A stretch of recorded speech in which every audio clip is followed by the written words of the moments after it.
What's up, everybody? It's your girl, Dr. Rhonda M. Lawson, and I'm back with another episode of the Horizons Author Lounge. And I hope y'all had a really beautiful Thanksgiving weekend. I know I did. Spending it with family is always a blessing.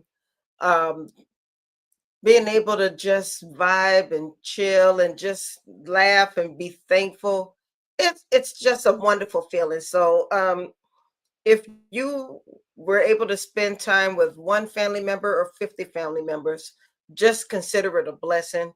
I hope you took time to be thankful for all that you have. And when I talk about being thankful, some people think that being thankful means being thankful for a gigantic home or being thankful for having a whole bunch of money in the bank. Sometimes we're thankful for just making it. This has been a tough year. There's been so much happening. I mean, government shutdowns. We had people who were making six figures standing in lines to get free turkeys this year.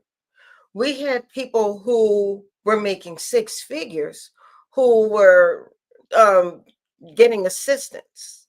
So you never know what's going to happen. You never know how the tides can turn. So if you made it through all of that and you're standing to tell the story, then you have something to be thankful for. So don't think just because you're not where you think you should be, that you have nothing to be thankful for. So I just really wanted to put that out there before we get started, that everybody has something that they should be thankful for. So please take a moment and just say thank you. So now that I have that out the way, we are going to start another exciting episode of the Horizons Author Lounge. I have two new authors that I'm going to be interviewing this week. And we are actually down to the last three episodes of 2025. So we will be interviewing two authors tonight, two more authors next week, and then the last two authors of 2025 will be the week after that. And then we'll be going on a 2-week hiatus for the holidays, and then we will jump right back in January. We'll be interviewing the authors who will be interviewed for the Black History Month Literary Weekend, and we are going to have a time. And then I will meet you guys in New Orleans for the 10th annual Black History Month Literary Weekend. And you just saw that promo. And if you haven't heard, tickets start today. Ticket sales start today. And I want you to go on out there and get your tickets, because tonight for Cyber Monday, we are doing a 2-for-1 special for the Black History Month Comedy Night and the Ivory and Cream Affair. That's going to be on February 20th and the 21st. So if you're in New Orleans, you definitely want to make sure you take advantage of these deals. So just go to the Black History Month Literary Weekend Facebook page. I have event links for all of the events, or you can just go to event, and I'll post those links throughout the show. And make sure you take advantage of these deals, get those 2-for-1 specials. In fact, I heard a couple of people were having some issues and they weren't able to find it. And so I decided I'm actually going to extend the special one more day until tomorrow. But that's it, just tomorrow, just December 2nd. And then you have to go to regular early bird pricing. But all throughout the month of December is early bird pricing. So you're still going to be getting a very special deal. So if you're in New Orleans, make sure you get your tickets for the Black History Month Literary Weekend. We are celebrating our 10th anniversary, and a time will be had. But without any further ado, it's time to bring on our very first guest, Mr. Julius King. He's my neighbor, and he has written 2 amazing children's books, and I'm so happy to have him on the show. We've been trying to get him on the show for a couple of months now, and we finally were able to make it happen. So I would love for you all to help me to welcome Mr. Julius King, my fellow veteran. Yes. And he wants everybody to know he has those wings in the background. Welcome to the Horizons Author Lounge. How are you tonight? I am doing good. Thank you. Thank you so much. How are you? Thank you. I'm wonderful. Thank you for being on the show. Yes, thank you for having me. I know we've been trying to get this thing going for a while, so thankful that our time synced up right and we able to do this. Absolutely. Absolutely. So, first of all, congratulations on your two books. What inspired you to write children's books? Um, Lucky happenstance. So my first book, Little Black Boy, was actually just a poem that I wrote and that I was recording, doing an audio for. And somebody heard it and was like, "Man, that'd be really good to get it out, like in like a literary sense." And figured, like, how would I write a book with this? And I just happened to go into a bookstore and I saw a book that I thought was really neat, and it was like, oh, it's an illustrated poem, and I was like, this is how I will do this book. So got with a up and coming artist at the time from my hometown in Columbus, Georgia, Nyla Brown. She did all the illustrations for me, and I broke the poem down in book format that was easily digestible for all ages, not just children. My second book, my daughter was kind of excited about me writing Little Black Boy, but then she was like, "I'm tired of Little Black Boy. I want a book for me." What about So this that's girl? how so that's how the second book came about. And she's 5 years old. My youngest is 5, and I'm like, how will I create a book for her? I want it to be something that she would be interested in. And at that age, I'm like, you know what, learning. So I wanted to do a book, but I didn't want to just do a regular ABC book or learning book. I wanted it to be tied to our culture, our community, which is why the book is called like Meadow and Friends ABC Adventure. And it's a journey from English to Africa. And it takes your basic ABC book and the words that are in there. And for the main word, it translates it to an African word from different countries, different dialects, breaks down how to Oh, say the word, and it also breaks down like what countries primarily speak the language of the word. So throughout the book, you'll have a lot of different dialects, and it'll tell you the countries they come from. So that's yes, awesome. Wow. yeah. Yes, it was a very strenuous process. I'm quite sure Very there strenuous. was. Yes, but well worth it, and she loves it. I took a couple of like people that I know that are close to me that have children around that same age, and I have 2 grandsons. So I actually use their images and put them in a book doing different activities.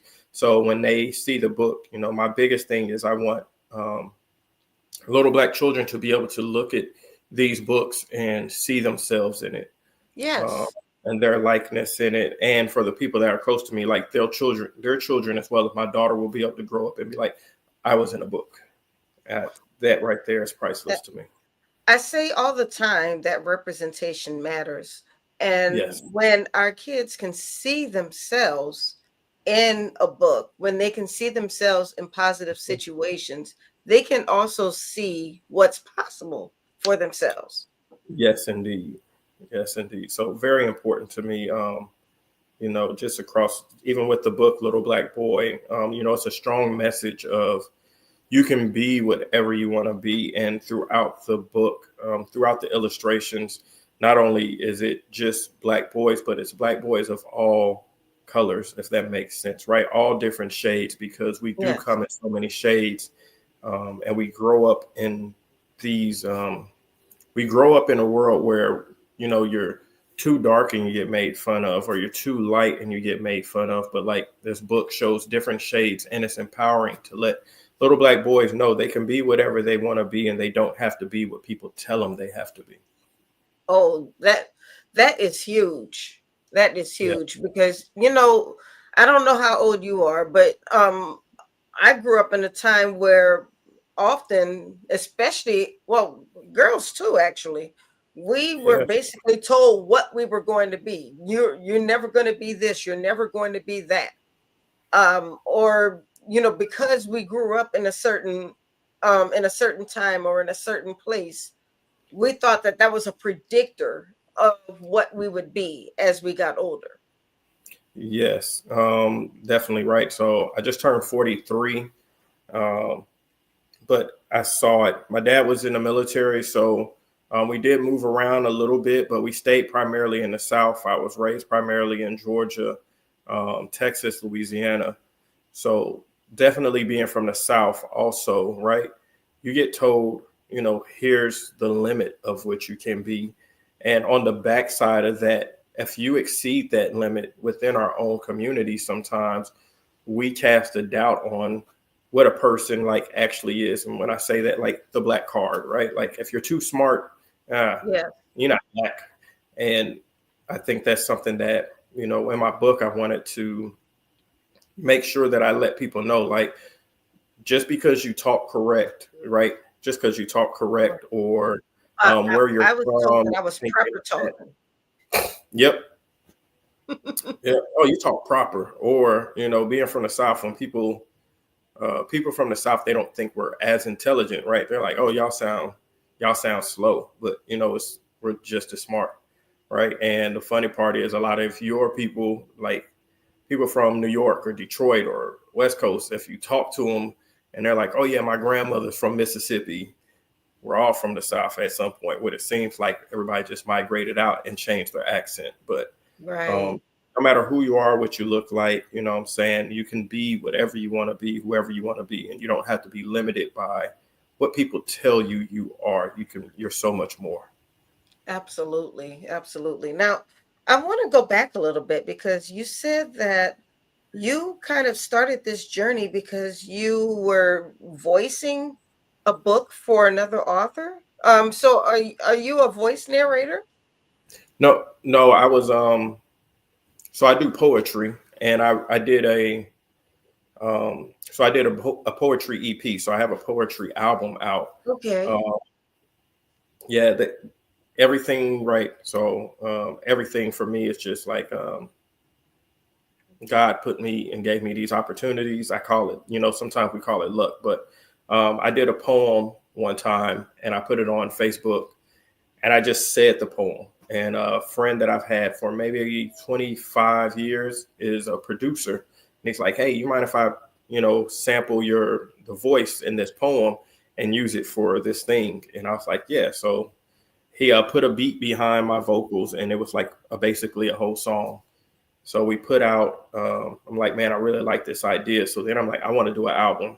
So we did just a 5-song EP, kind of dealing with everything that was happening with like the Black Lives Matter movement Mhm. and dealing with those social issues. From there, I was like, man, I really want to do a full poetry album. So I did the vocals and we created the song for Little Black Boy and I let somebody hear it and they were like, man, that'd be pretty dope. Like, just to read it and be consumable. And that's how I came up with it. But yeah, I was doing a poetry album that I'm actually still working on right now. Wow. I love that. So do you still do spoken word? Yes, I do. So trying to see right now, my schedule's been hectic. I really try to see when they're having open mics. I did an event maybe a year ago. I actually like kind of headlined an event, but mostly I try and go to open mics throughout the DMV area um, and just get on the mic and kind of perform and get my craft out there and practice and practice. That's kind of where I get my practice in until, I got to headline something. And that's when, like comedians say they go and work out, they go to small comedy clubs and Right. practice their material and how they want to say different things and see where it hits. And then when it's time for your real performance, you're out there. So I do a lot of that. Well, you're gonna have to let me know when you performing so I can come see. So I can get I my steps definitely on. will. I definitely, yeah, make sure you get your snaps right. But yeah, we got it. I definitely will let you know. Oh, so now you have the two children's books, Hmm. and so show can you show them a little closer once Yeah. again? Yes, I do. So this is the most recent one. This is the hard copy version. I do have it in a paperback. And Okay. this is just one of the covers. So, Meadow and Friends, ABC Adventures, A Journey from English to Africa. And what language do you? Because I love the concept, but what language or what African language are you using? All of them. Oh, Yeah. So each page, so I can show a page yeah. here. Um,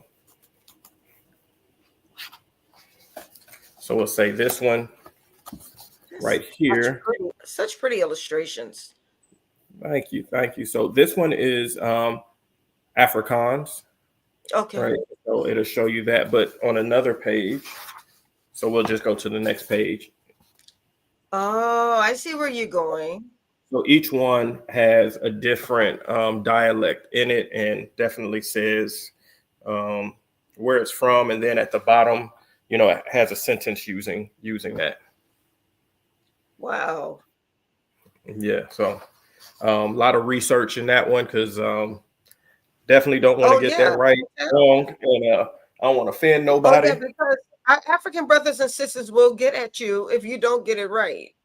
Yes. So my neighbor, he is from Ghana. His wife is from Nigeria. So I let them see it. Hey, can you guys kind of take it to some folks? He was actually going to Ghana, so he took the book over to Ghana. He came back like 2 weeks and was like, "Yes, you passed the test." I was like, "All right, thank you." I was nervous for like 2 weeks. Like, man, if he comes back and he's like, they said no, and I'll be like, all right, cool beans, back to the drawing board. But they did give me an example. He talked to some other folks. One of our other neighbors is from Sierra Leone, so he looked over it and everything. So I made sure I got everything together, and then I got me some spot checks in there to make sure I was on the right path and stuff like that. So that was good. And then for my other book, Little Black Boy.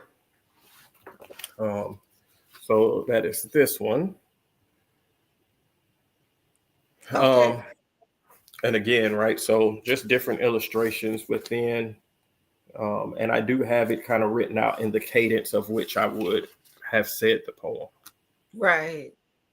Yes, indeed. So now, are you going? You think you're going to stay in this space? Yes, I will. So what I want to do is come out with more um, learning books along the lines for my daughter. I want her to enjoy learning, and I want her to see herself within the books.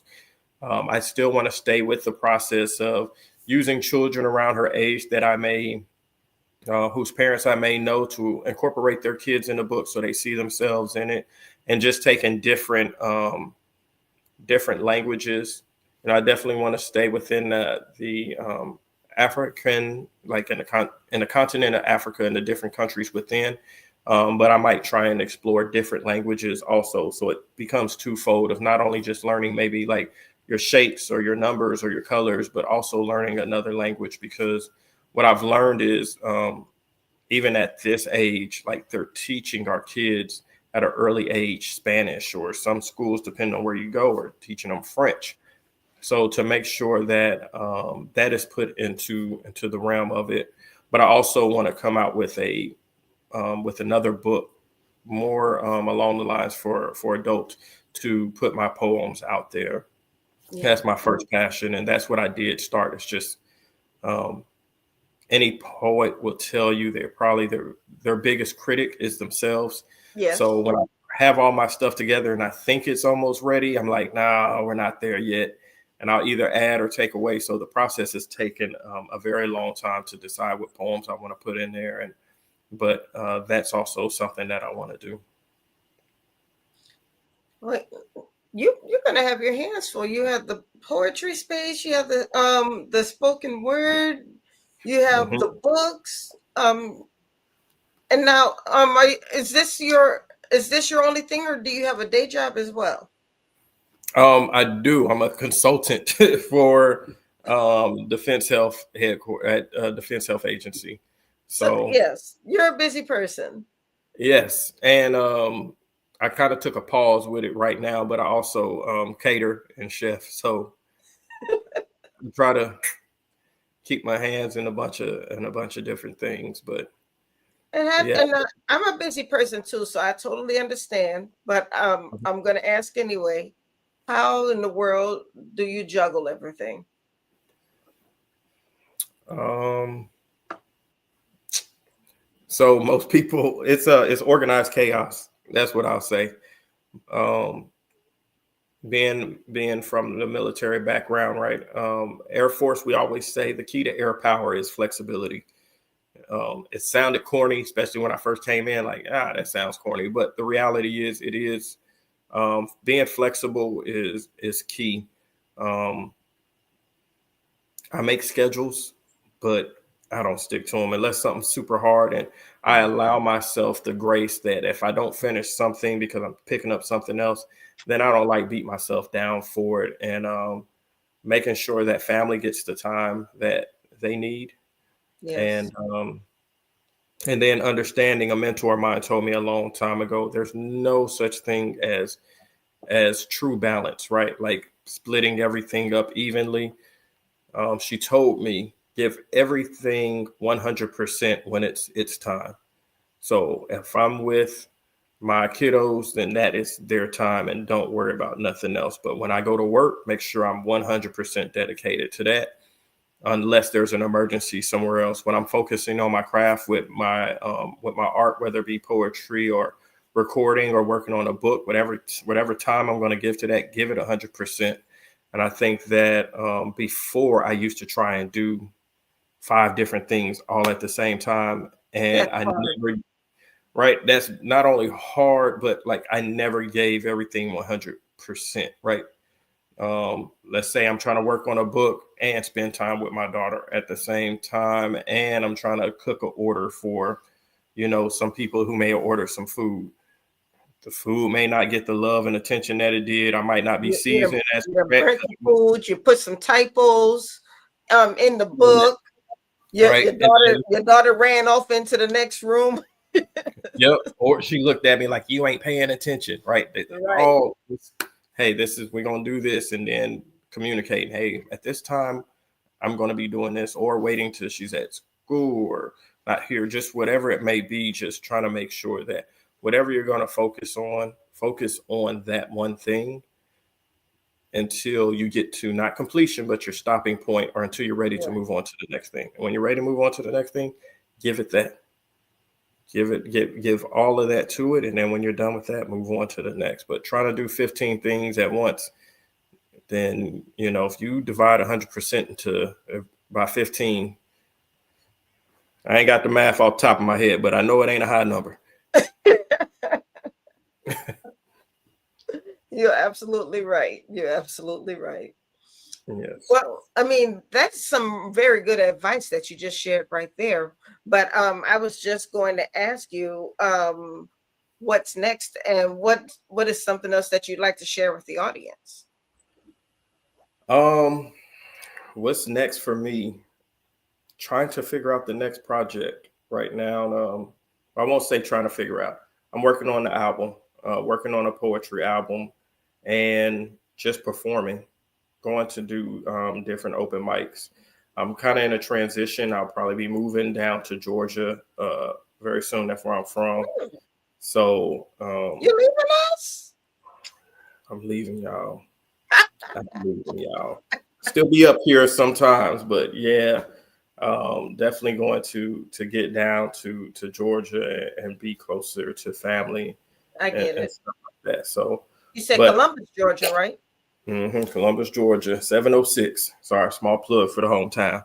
But yeah, just getting back down there, um, trying to finish this album. My producer, longtime friend, he's also a retired Air Force vet, family, work, and all that. So we find the time to do these things, and just enjoying what I do. Right. Yeah, just enjoying what I do. So that's it. And then coming up with a new book. I think I'll do numbers. That'll be the next project. Even though by the time it comes out, she should have mastered at least 1 through 100, but it'll still be good for people to come. It'll still be good for her to learn from and to go back to. But for kids coming up, and for parents to teach their kids with, hopefully. So that's that's all I got, really. Yeah, that's all I got.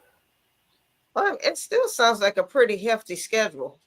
Yes, yes, indeed. Try to find time to relax and not stress during the holiday season. That's That's the big one. that's the big one. Try not to stress during this holiday season. That's it. You know, it's so funny that we say that, and I had to keep reminding myself that we're still nowhere near Christmas. It's only December 1st. Indeed. So I just put up my tree. Me and my daughter, we put up that tree on Saturday night. Sunday morning, she wakes up and she's like, "Why ain't no presents under the tree? Ain't it Christmas?" I said, "Baby, it ain't Christmas yet." She said, "Well, what you put the tree up for?" To get ready. She said she put that tree up. She went to sleep. She said that's the only reason I didn't fight on going to sleep. I thought I was gonna come back and it was gonna be presents under the tree. Uh-uh. Nah, ain't no presents under that tree just yet. It doesn't work like that, baby. Hey, it just hit Cyber Monday. I ain't ordered nothing. So yeah, Oh man, the innocence of childhood. yes Gotta love indeed. it. Yes indeed. I've been sneaking in getting my credit. She's like, Santa ain't come here. Like, well, Santa may have been off, but Daddy does buy gifts. Just a heads up. Since I've been out here working hard, I want my credit too. You know what I'm saying? Right. Hey, I need my just due. There you go. But Mhm. Julius, thank you so much for joining me tonight. I enjoyed our conversation. Congratulations again on your books. Um, Even though you're leaving us and you're planning on moving away, if you ever want to come back to the show, all you have to do is say the word. This is a virtual show, so you can come back anytime you like. Okay, thank you so very much. Thank you so much for having me, giving me the opportunity to do this. I really, really, really appreciate the platform for authors and entertainers. This is just a beautiful thing, and I definitely will be trying to come back on the show. Oh, absolutely. Just say the word. All righty. All right. You have a great night. All right, you have a good one too. All right. Take care. Bye bye. Bye-bye. All right, y'all. That was author Julius King. He has two amazing children's books. The link is on the screen right now. Make sure you go and grab those books. Um, oh my goodness, I really love the whole um to Africa concept. That was beautiful. So just make sure you go and grab those books.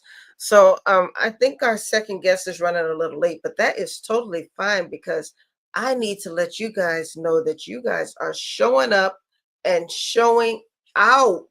I was looking at the votes for the Culture Book Awards, and first of all, if you haven't seen it yet, um, here are the um here are the featured It's authors. time to uplift. It's time to uplift and amplify the voices that shape our world.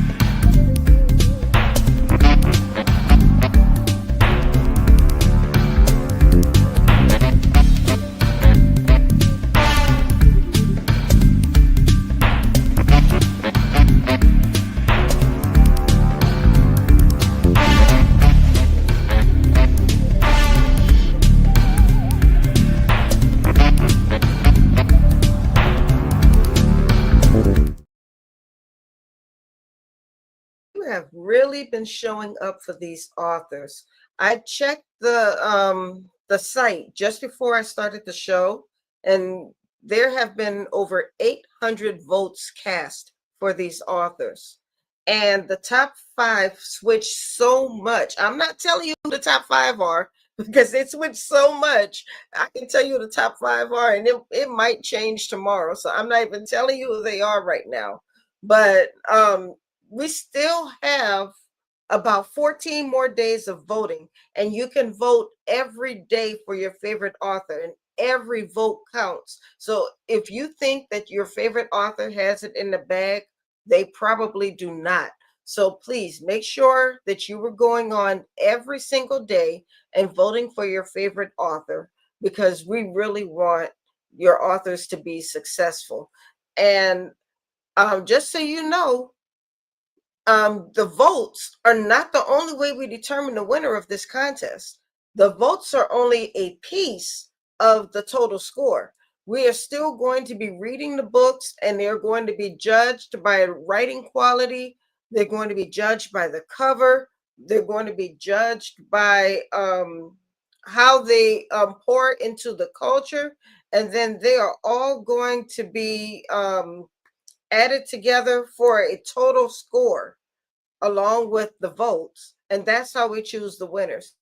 So every vote counts, but it's not the only thing, but it is very important. So please make sure you're going out and supporting your favorite authors. And now, without any further ado, I'm going to bring on our next guest, who is one of the featured authors, Miss Danielle Spencer. Hello, ma'am. Hello, how are you? I'm wonderful. How are you, Miss Digital Assassin? I'm good. I had a mild mishap this weekend. Oh, you know Right. what? It happens. I hope you're all right. Mm-hmm.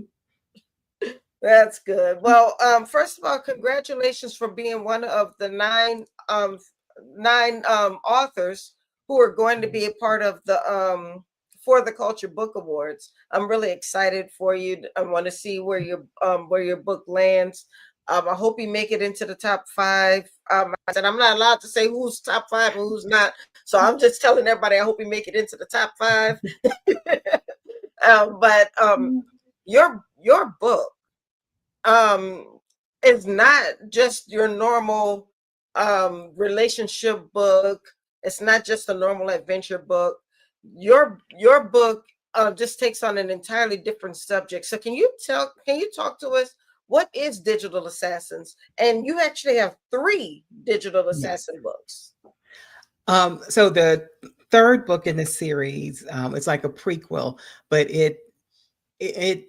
my book series documents my real life lived experience as being a federal government whistleblower. And so the first 2 books talk about what I believe I experienced with the misuse of technology, the misuse of data, and the misuse of the judicial system and the inspector general system. This third book talks about, again, it is my lived experience, but firsthand witnessing sexual harassment, sexism, misogyny, and racism. And my belief that these acts were going on in the workplace, especially within the government, and they were never addressed. And since they were never addressed early, that led the foundation that now, if I can be sexist, if I can sexually harass someone and not face a consequence to it, now I can use technology to harass, bully, or retaliate against people because I was able to do it before technology was readily available. Now I can use these modern tools to do basically the same thing. And that's scary. I think that that's just something that kids go through with cyberbullying, but this is to the nth degree when it comes to adults actually doing this. Yes, and it happens. And one of my fourth books the fourth book that is not part of the series talks about this concept of data theft. And that's when someone, because of their job, they have access to your data, but the different things that they can do once they have your data. And one of them is cyberbullying. So if you are in a relationship with someone and it ends, if they get access to your data, they can use your data to cyberbully you, to cyber stalk you, or even stalk you in real time, or to retaliate or cause you harm. So it talks about, I want to say all of my books talk about kind of what's going on now and how technology and your data can be used to mistreat you. Now, these are fiction books, but they're based on real experiences. Is that correct? Correct. And what I would say, I call them fiction because the names have been changed. And some of the conversations, I might not remember like word for word what was said, but it's a gist of the conversations. And there are some conversations, I'm not sure that they happen that way, but all of the events that happened that I outline in the book, they actually really did happen. Well, that takes a lot of bravery, one, to be a whistleblower, because often when you are a whistleblower, you're kind of standing alone, and you are bringing to light something that other people may have been afraid to bring to light. And then two, to write about it, so you're bringing, you're keeping it in the light, so to speak. Um, what goes through your mind as you decide to go forward with something like this? I would say for me, because of my upbringing, I didn't think about being that it was causing me to be a whistleblower. It was, I grew up in a union activist home. So at a very, very young age, I was going to NAACP meetings, helping my dad out with complaints, union complaints, and reading them for him. So that to me became second nature, that when things were not right, you just spoke up and you talked about it. So I never thought about it being a whistleblower. And because I didn't have, I want to say, that fear or concern, I just, when things were not right, just spoke about it. The reason for me, like writing the books, it wasn't no altruistic motives there. It was trying to cover and protect myself. I want to say retaliation started late in 2017, and starting, like I want to say, in 2020, 2021, then I want to say events and documents started to be fabricated. And I became concerned that, if financial documents were being manipulated or being fabricated, that I didn't know what was coming next. If anybody was, felt that bold to fabricate things, who knew banking financial situation could be fabricated. Documents or pictures could just show up on your computer. So I wrote the books more as a covering for myself, to kind of say, this is kind of what's been happening, and I'm putting it out there for the world to see, so that if any of those events unfolded, I could go back and say, no, and starting in 2023, I wrote about these and how data and technology was being misused and manipulated, and even certain documents were being fabricated, all in the mind to kind of assassinate your character or my character. So, now that you've written the book, well, before I go there, do you have the same characters throughout all three books? Yes, there. I want to say there are four main characters. The third book, which is the book that's for the Culture Awards, the Ruth character is in the other two books, and I want to say she's just the main character within that third book. But I want to say namesake Danielle, it is introduced at the end. So Ruth is in all three, and she's the one who's talking about my experiences seeing the sexual harassment and things of that nature. And so there are another group of characters in that third book, but she's in all three. So, do you kind of pattern her a little bit after yourself, or is she kind of a conglomeration of a lot of different people, so to speak? I would say all the Danielle Spencer character, that's me, my personality and everything else. I have a family member who, the one character, I think Abby or Abigail, she's patterned after her. And the other two characters, including Ruth, they're two really close friends that I have.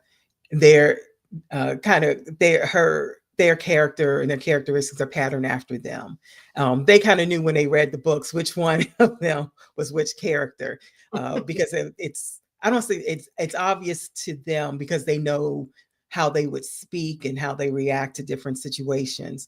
So they were able to pick out which character was them. Does it ever seem scary at times, that you've chosen this platform, so to speak? I would say no. Some I have heard from some individuals where they said that, like for example, just one example, in the book where a traffic ticket was fabricated, and when they read about that story and they asked me about it, and I could show them the pictures of the fake traffic ticket. Hmm. They've said it was scary to them because they couldn't believe like something that would happen. But Yeah. for me, none of the events were scary. Like I said, when like that with the traffic ticket, and there were other documents that were fabricated, I never became scared. Um, I became concerned, then angry. Um, and but I never had a fear or being scared about any of the situations or the books or anything of that nature. But so what do you want to see happen next? So what do you want to see happen with your books? Um, I want to say I'm not so much an author as I'm more of an activist. I've realized that as time has gone by, I've seen a lot of especially data misuse, and I've seen technology misuse. So I'm more of kind of sharing with people. Um, this is what can happen, and I've learned along the way that especially for legislation to kind of change or be put in place, unfortunately, people have to wait until they're negatively impacted. So my goal with the books and when I speak with Right. people is to educate them about these are the things that you should be looking for. These are the things that are signs that you can. And more people are educated, maybe we can start putting some data privacy, some technology, put some of those laws on the book now before too many of us are negatively impacted. And not, I won't say it's not even just technology and data. Also, some things about debt collection. One of the things that happened to someone in my circle, they had a timeshare that they had gotten rid of over 30 years ago. And one of the things that happened is that there was a financial audit that went through, and they found this timeshare, and all of a sudden it became active again. So if you look at Wow. like some of the current events that going on, like with Letitia James, um, I think Adam Schiff and Lisa Cook, where they're like, oh, we're going to accuse them of mortgage fraud. But where did you get that information? Someone was combing through their mortgage records looking for any discrepancy so that they could accuse them of something. And so that was something that kind of like I went through, and people that were close to me went through, where people were going through their records looking for anything. And so that's something else where it's not necessarily related to technology, but it is related to data. What I believe after that, people shouldn't be able to go through your records without a just reason.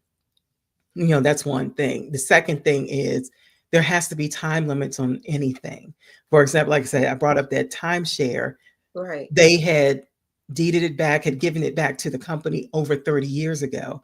Now, because the records supposedly can't be found, trying to come after those individuals for 30 years worth of maintenance of fees and stuff. So there are a lot of, like I said, a lot of things I've seen that I'm thinking like now being an activist, need to educate people about it. And before it happens to you, let's see if we can work together as a community to see what laws we can put on the book so that others aren't negatively impacted by these type of situations. Wow, that is scary. That's something that you think you resolved years ago could just pop up like that. What can people do to protect their data? What I would say, there are some Simple things that people can do that they just may not be thinking about. one thing, when you throw anything in the trash, even I'll say medicine bottles, uh, black out or shred things that might have your PII or your personally identifying information.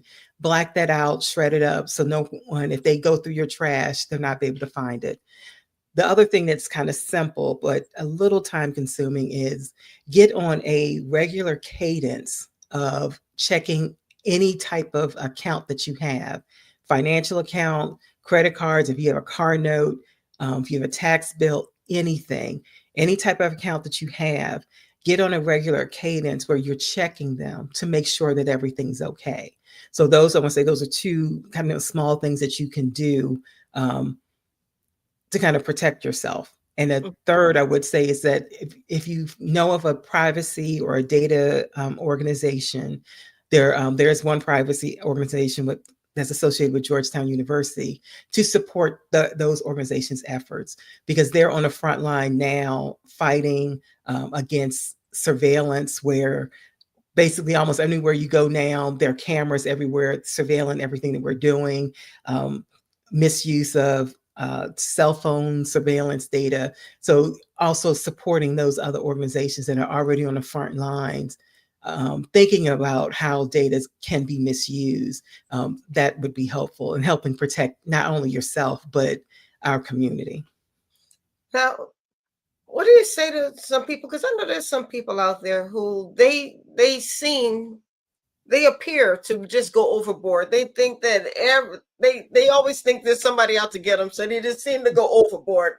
That's how they get you. I don't do this because they're going to steal my data. They're going to do that because they're going to steal my name. And we think that they're probably crazy, but they may have some credence to what they're saying. I would say I was probably one of the other people on the other side before 2017 that was like that. Like, oh, if you're not doing X, Y, and Z, if you're not a highly known political activist, you don't have to worry about that. After going through, what I've gone through, I have a different appreciation for them now. Mm. You do not have to be, because I'm not famous, I'm not rich. I didn't come from like the Vanderbilt or Ford family where got familial money, but still these tactics were used against me. So I have a different appreciation for them now. What I would say is, like, some people are petrified of AI. I'm not going to use it because it's not going to do it. And I'm like, whether you use it or not, it's here. It's going to be used, whether you use it or not. But it's better for you to understand the technology, understand who's using it, and learn how can it be misused. Yeah. Just because you don't use it or you believe it might have negative impacts, and it will, just like anything else, you still need to have that knowledge of it. Just putting your head in the sand, not using it, not understanding, that will not protect you in the end. So for any of those people who think, well, I'm just not going to use this because they're not going to get your data, whether even if you don't use it, your employer uses it, your bank uses it, your doctors, all of them do anyway. So you're not doing yourself any favors by not using it, but you still need to be aware of what the laws are and the way that it's supposed to act or supposed to function, and how it can be misused. That's a very good point, because in the author world, I hear people say it all the time. I'm not using AI. I don't trust AI. You never know where they're getting that information from. I'm never going to use it. And then there are people who say that AI is taking our jobs. And I like what you said, that whether you use it or not, it's still being used. Mm-hmm. And you still need to have an understanding of it. And I'm one of the people who believes that AI is not taking your job, but people who know AI and understand AI may take your job. And so I try to tell people that even if you have a cursory understanding of it, you can still protect yourself. Like, even if you use Chat GPT, there are still protections that you can use with Chat GPT to make sure that you're not using your data to teach the model. But I think a lot of people, it's a very small thing that people can do that they don't realize they can do to make sure they're not sharing. But if you don't take the time to learn that, you don't know that. And kind of piggyback on what you said, with the use of AI, even if they're using your data, because I believe even if you turn that off, that they're still being used. But while some jobs might kind of edge away, there are a lot of jobs that should be coming up or kind of coming into focus now. We need a lot of people doing forensics, doing auditing of all, and because there's not really, I won't say like an honest conversation about AI and its use, those needed career fields are not being pressed. So you have Sam Altman's, the X's, and whomever just using AI for anything with no oversight. And that is where the problem comes in. So instead of people being concerned about, well, I don't want to use it because this and that. Okay, we're using it. Now we need to know, how is this being governed? How is it being, what policies, what laws? That's where I believe it would be more helpful for people to put their focus, because let's say you might not need that many editors anymore, but you might have people who had an editing background. We need to be able to audit those engines.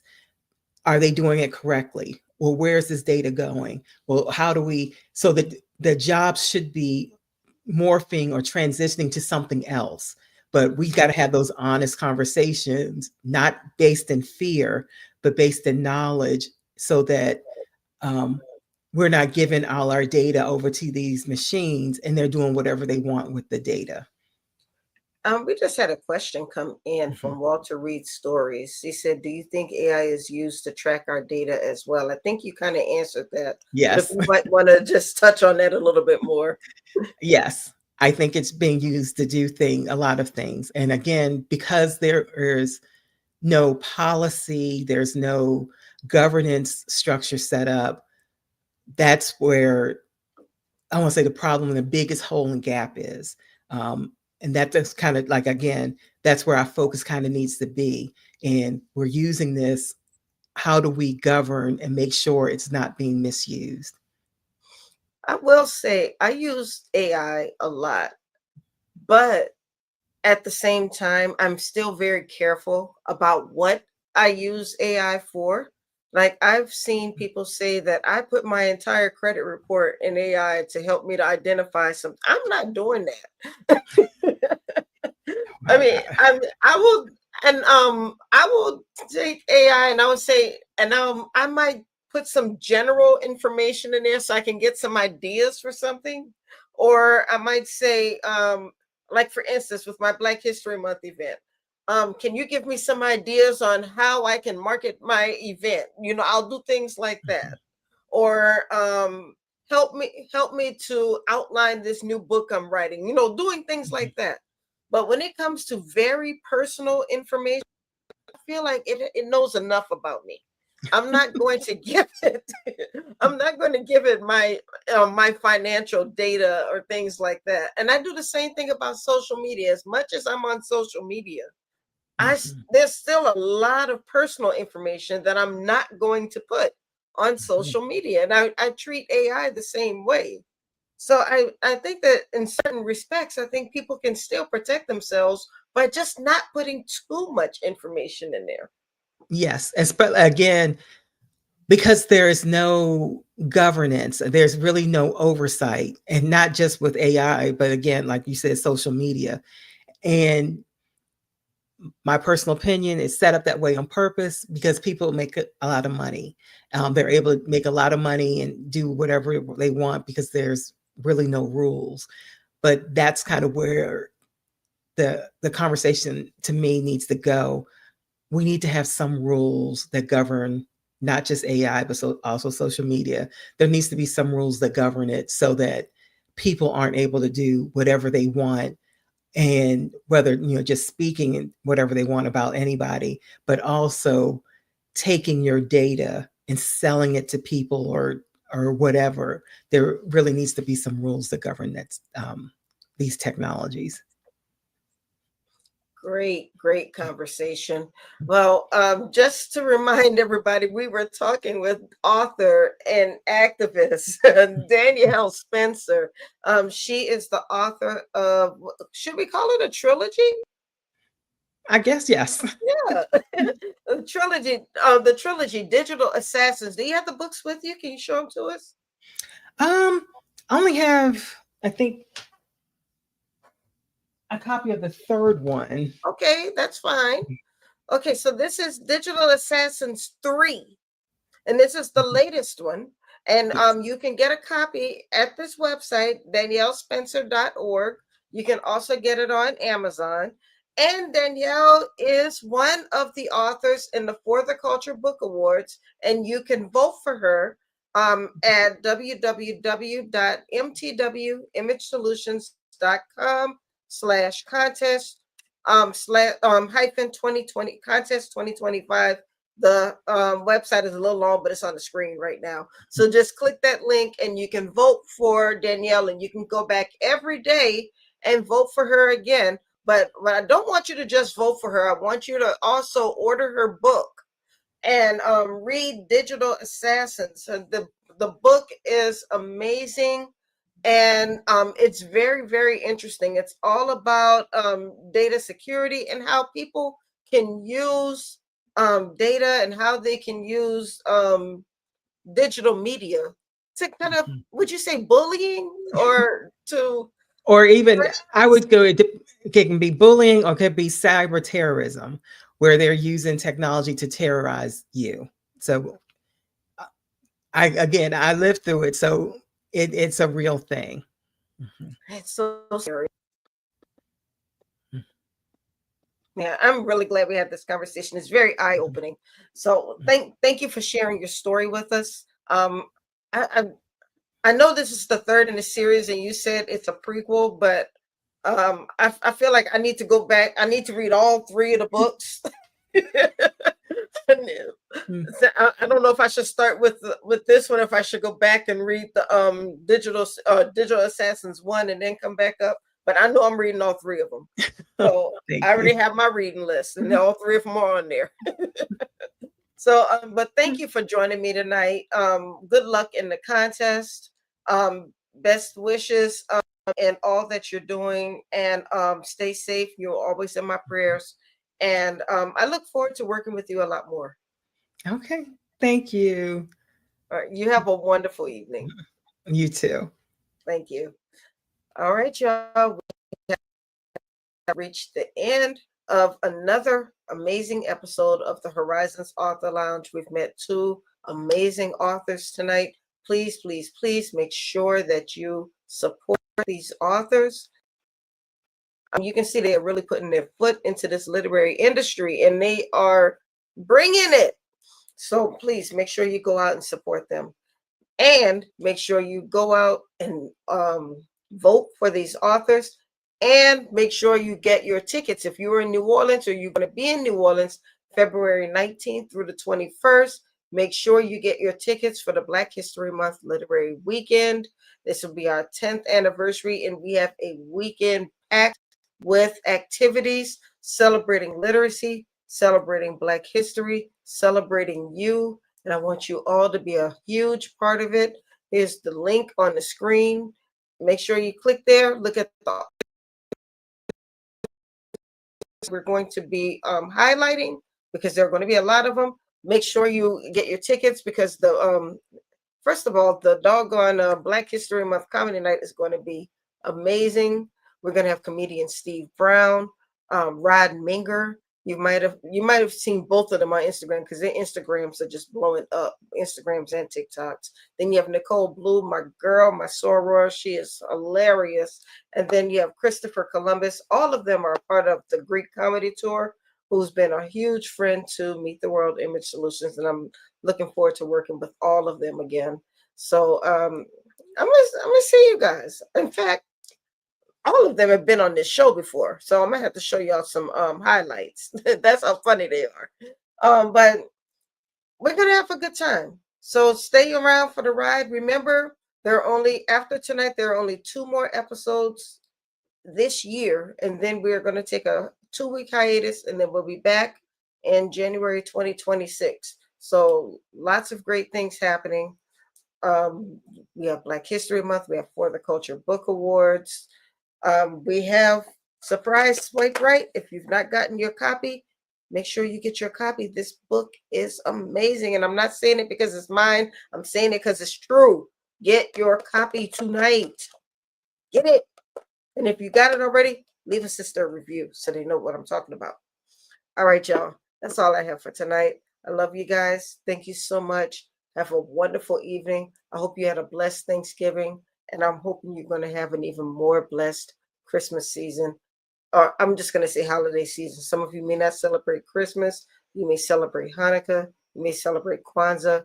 You may just celebrate the holidays, period. But whatever it is, I just ask you to stay blessed and keep reading. Bye-bye.